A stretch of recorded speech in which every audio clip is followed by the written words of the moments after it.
this week, medyo intense yung linggong itong unang linggo ng bagong taon.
Good morning mga bro and sis.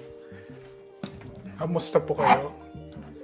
So, maganda yung pag-uusapan natin ngayon. Okay? So, pero bago yan, kung hindi pa kayo nagsusubscribe, mag-subscribe ka na sa aming YouTube channel. So, ngayon ang gagawin natin, bago ko kwento yung mga kaganapan for this week, medyo intense yung linggong itong unang linggo ng bagong taon. So, mag-ano muna tayo ng vitamins. Ito yung apple cider. Okay.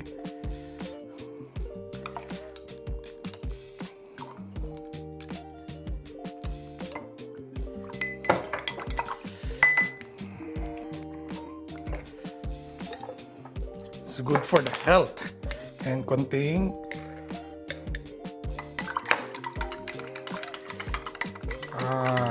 honey. So, hindi na tayo bumabata. So, kailangan natin ng ganito. So, mga vitamins or good for our digestion. So, konting ano lang siya, halo.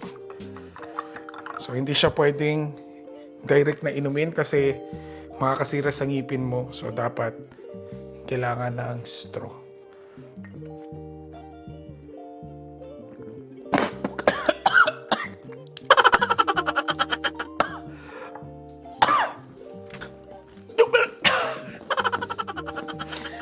Tapos sobra yung stop down pala dahan-dahan.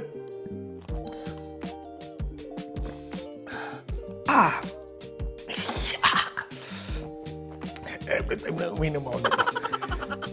Pero ang kagandahan lang nito, hindi ka bloated, hindi ka nagki-crave ng sweet, nakaka-help ng mag-digest, hindi ka kain ng kain. So, at the same time, papapayat siya.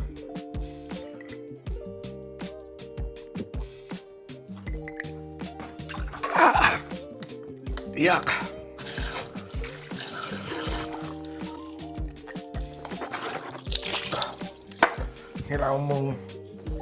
Kailangan mong magmumog tapos mag-toothbrush later.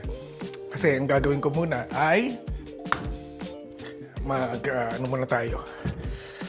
Yan. Magsasampay muna tayo. Kasi day off ko ngayon. Today is Monday. Ano ngayon? January... Ano ba ngayon? January 12. Ngayon, January... Ang bilis! Akala mo nasa kalagitnaan na tayo ng buwan ng January. Parang kailan lang, no? Kaka-celebrate lang natin ng bagong taon. Ngayon, nasa kalagitnaan na tayo. And then after 2 months and a half is spring season na. So sa ngayon, magkukwentuhan tayo habang nagsasampay tayo ngayon. Okay? So ngayon, ang nangyari, kukwento ko lang ang pangyayaring naganap tong linggong ito. So yung first day namin of work, wala kaming kalam-alam na may pasabog na mangyayari sa kumpanya namin. So yun nga, ang work kasi namin is 12 hours a day. So 2 days work, 2 days off, 3 days work, 2 days off. So ganun to every week, every bi-weekly meron kaming 84 hours. So 4 hours na OT. So yun nga, Lunes, Martes pumasok kami, Miyerkules, Huwebes wala kaming pasok. Tapos may group chat kami mga Pinoy sa company kasi maraming Pinoy sa kumpanya namin pinagtatrabahuan. Morning ng Thursday, nakatanggap kami ng group message na maagang-maaga kasi bago mag-start kasi yung work namin is may toolbox tinatawag o huddle every morning. And then nag-message yung katrabaho namin na one word lang, EI. So, kinabahan kami agad doon. Pag sabing EI, ibig sabihin, may mangyayaring layoff. So, gising ako nyon, mga 5 na ako gising, pero natanggap yung message mga around 7, kasi yun yung huddle, mga 7:30.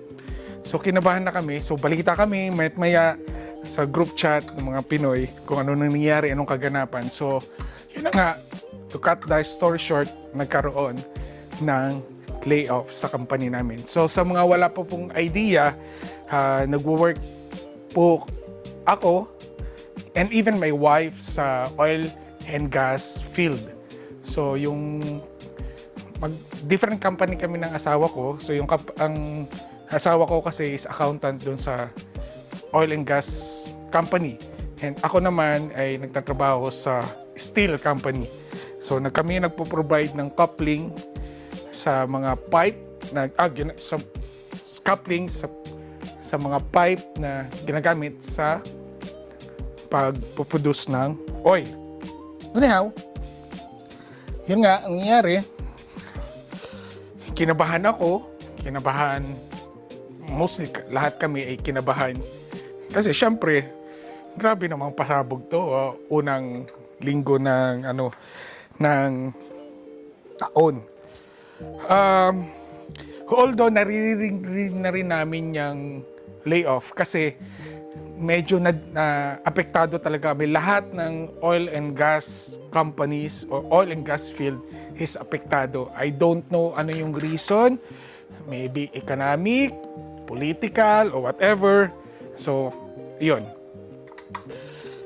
Tapos, yun nga, bali-balitaan kami and the end of the day doon kasi sa aming company kasi 12 hours nga merong 4 na crew. So yung crew A, crew B, crew C, crew D. So kami ang crew B, yung pang-umaga is crew A, crew C yung panggabi. So ganun. Anyhow, so sa crew A doon sa grupo ng mga kababayan natin is 3 agad ang nalagas. And you know, pag mga layoff kasi, ang nangyayari is kung sino yung mga huling na hire, sila yung mga unang mali-layoff. Pero ang nangyari is kakaiba, may twist. May mga na layoff na medyo matagal na sa company, so almost I think 10 years na o 15 years na sa company. At may na-terminate.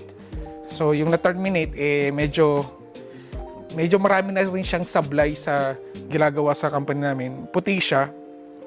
And yun na yata yung nagpa-trigger sa company na i-terminate siya kasi may huli siyang ginawa na nakasira siya ng gamit sa company.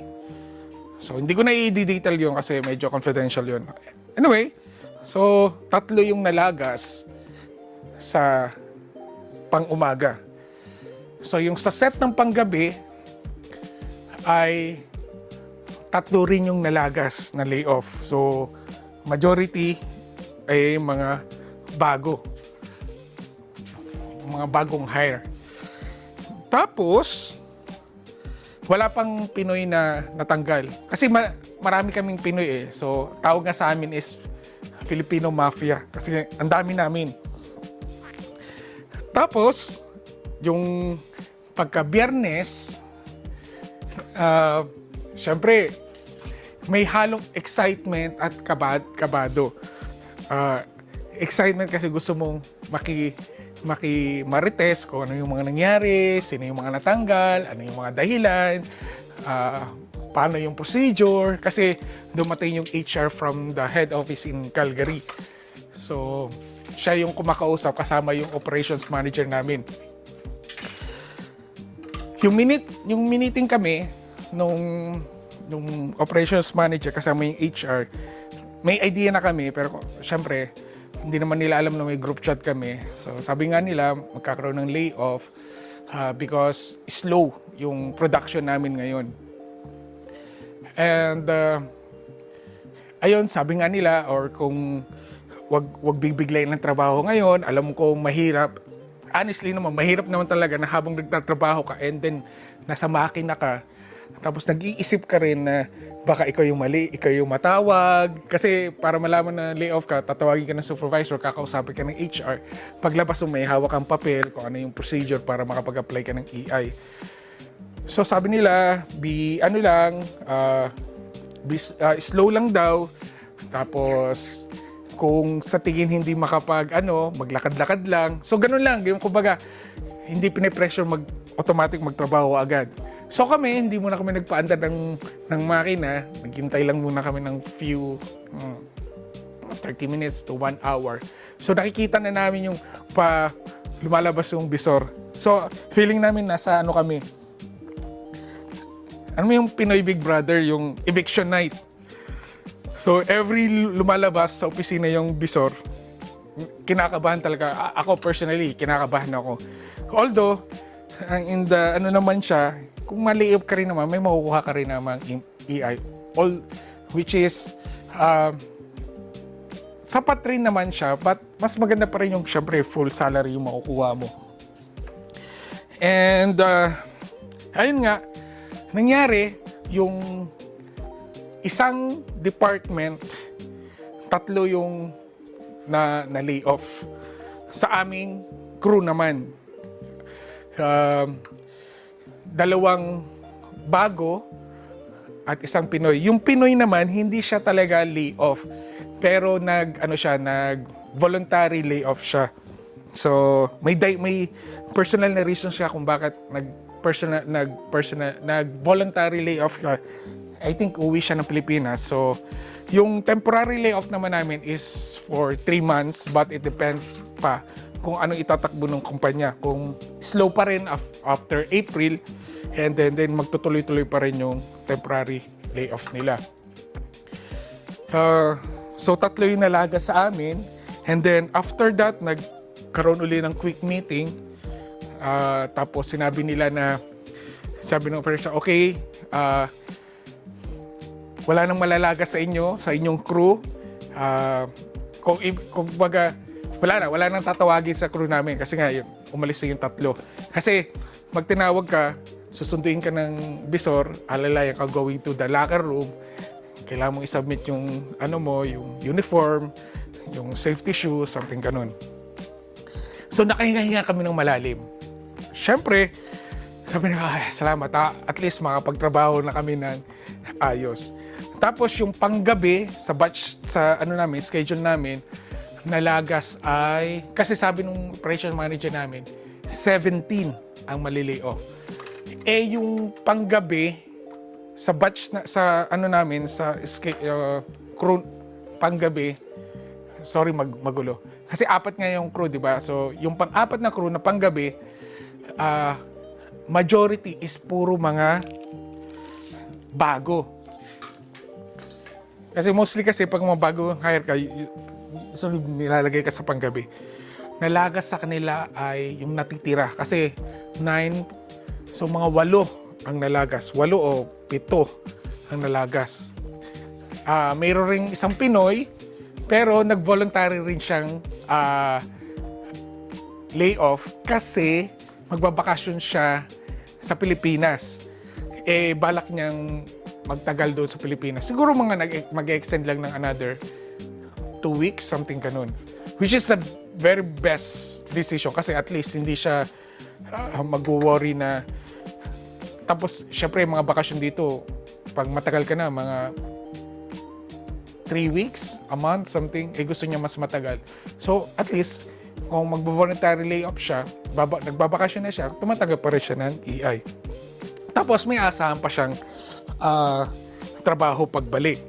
Kaysa naman na hindi ka na layoff, tapos nagbakasyon ka, tapos kailangan ka ng company, tapos nagsabi ka ng extend, meron yun sa kontrata sa amin na kung ano lang yung bakasyon na ibinigay sa'yo, yun lang yung dapat mong gamitin. Kasi pag nag-ano ka na without any reason, nag-extend ka ng without any reason, baka ma-terminate ka. And then, wala yung mga benefits mo, mga service na, or company na ma-receive mong money kung ma-terminate ka with this kind of case. So, ayun nga, ano na kami, na nakahinga-hinga na rin kami, medyo nalagas kami, yung panggabi, yung pang-apat na crew na panggabi, medyo konti na lang sila, 5 na lang natira. So, ang meeting is baka yung ilang panggabi is ipapasok siya sa pang-umaga. So, magkakaroon ng changes, malalaman itong Lunes, which is, kami naman yung malalaman namin on Wednesday kung ano yung mga movement na mangyayari. So, yun nga, may mga chismis, magkakaroon pa daw ng second wave ng layoff, pero sana wag naman kasi tama lang naman yung dami ng tao ngayon para makapag mag-run pa rin yung production namin. Kasi yun nga lang, na-realize talaga namin yan nung last year summer na nagkaroon sila ng mass hiring na parang feeling namin na overwhelmed sila sa pag-hire ng tao. Sobrang dami. Kumbaga, almost araw-araw meron kami nakikitang mga bagong empleyado. Tapos karamihan pa mga bata. Alam mo naman yung parang naglalaro lang sila, hindi sa seryoso. So parang it's a waste of money. And the good thing of our company kasi medyo maganda yung starting salary kasi ng kumpanya namin. Kumbaga kung i-compare mo sa lahat ng mga manufacturing production, kami yung, if I'm not mistaken, kami yung pinakamataas sa starting. So parang naglalaro-laro lang sila, hindi sila seryoso. Production yun. Tapos pipe yung pinoproduce namin. And yung nagiging cost ng karamihan sa mga na-accident yung mga bago. Kasi hindi sila aware. Parang feeling nila, oh, it's okay, something ganun.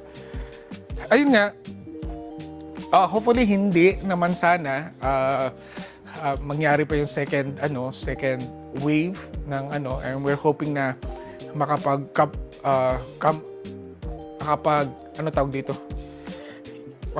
makabalik sa normal na takbo yung kumpanya namin. And ayun, thankful, at least may trabaho pa rin. Sabi ko nga sa asawa ko, love, be prepare na. Kasi baka pag na-lay off ako, blah, blah, blah, blah, blah. And then, ayun na, hindi naman natuloy. So, I'm so happy, blessed. Natuloy-tuloy pa rin yung trabaho natin sa kumpanya. Pero, yun nga, gaya ng nabanggit ko earlier na walang ligtas. Even us sa oil and gas, na ang Alberta kasi ang pinaka mayaman sa buong province ng Canada pagdating sa kasi nandito yung oil, dito nanggagaling. And to take note, nagbibigay pa ang Alberta ng pondo, ng pera sa iba't ibang probinsya. So talagang Itong Albertang to is mayaman talaga pagdating sa ano. Kaya nga ang dami naming infra dito. Most pala sa Edmonton ngayon. Kaya nga ang taas ng property tax namin, malalaman. Because wala. Ang daming mga construction ngayon, metro station, mga flyover, highways, tuloy-tuloy yung ano nila ngayon. And hindi lang ang Alberta is mayaman sa oil, mayaman rin ang Canada pagdating sa natural gas. So, alam mo yung isipin mo yun. But, ang problema lang kasi dito, if I'm not mistaken, hindi pa tayo konti lang yung refinery natin dito sa Canada. So, parang siniship pa yata siya sa ibang lugar to produce yung refined oil. So, something ganun. Tapos, syempre, basta yun. Mahirap ikwento kasi medyo complicated yung mundo ng oil and gas industry. So, yun lang po yung aking may share sa araw na to. Hopefully, magtuloy-tuloy, maging tuloy-tuloy pa rin ang buhay natin dito sa Canada despite of yung mga nangyayari. Move on. Gawin lang yung uli yung trabaho na nararapat na trabaho. Magpabibo. Siyempre, malaking bagay yun. Magpabibo tayo para hindi tayo mapili. Kasi yung layoff kasi hindi lang. Kasi may mga hindi na layoff na bago. Kasi masipag siya. So, it doesn't mean na may mga tinitin na rin naman yung mga kumpanya bago ka i-layoff. Yung performance mo, attendance, of course, yung trabaho. Performance, attendance, most specifically yung attendance. Kasi yung mga puti, medyo sila sa attendance. Pag nakikita nila lagi kang late, lagi kang absent, so malaking factor sa kanila yun. Kasi katulad namin sa production, manufacturing is yung presence mo, kasi lalo na pag importante yung position mo tapos pala absent ka na apektuhan yung production mo. Yun lang po ang aking may share for today. Masaya na malungkot pero tuloy-tuloy pa rin ang buhay dito sa Canada. So muli po, kami po ang pamilya na Basilia. Magkita-kita muli po tayo sa susunod na yugto ng buhay natin dito sa Canada. At huwag niyong kalimutan mag-subscribe, mag-like, click yung notification para lagi kayong updated dito sa aming mga bagong episode dito sa YouTube channel namin. And don't forget also sa aking kapatid na YouTube channel, the Canadag Adventure, i-subscribe nyo rin po siya. Support her and her family. Yun naman yung mga kwento naman nila sa London, Ontario. Siya yung kapatid ko na nag-student tapos biglang na-nominate sila sa Toronto. So kung gusto nyo mapakinggan, mapanood yung story niya, yung journey nila, yung timeline nila, panoodin nyo yung channel nila. Okay? And subscribe rin po sa kanila. Okay? Maraming po salamat at magkita-kita muli po tayo sa susunod na yugto. Ulit-ulit na lang. Okay? Bye-bye!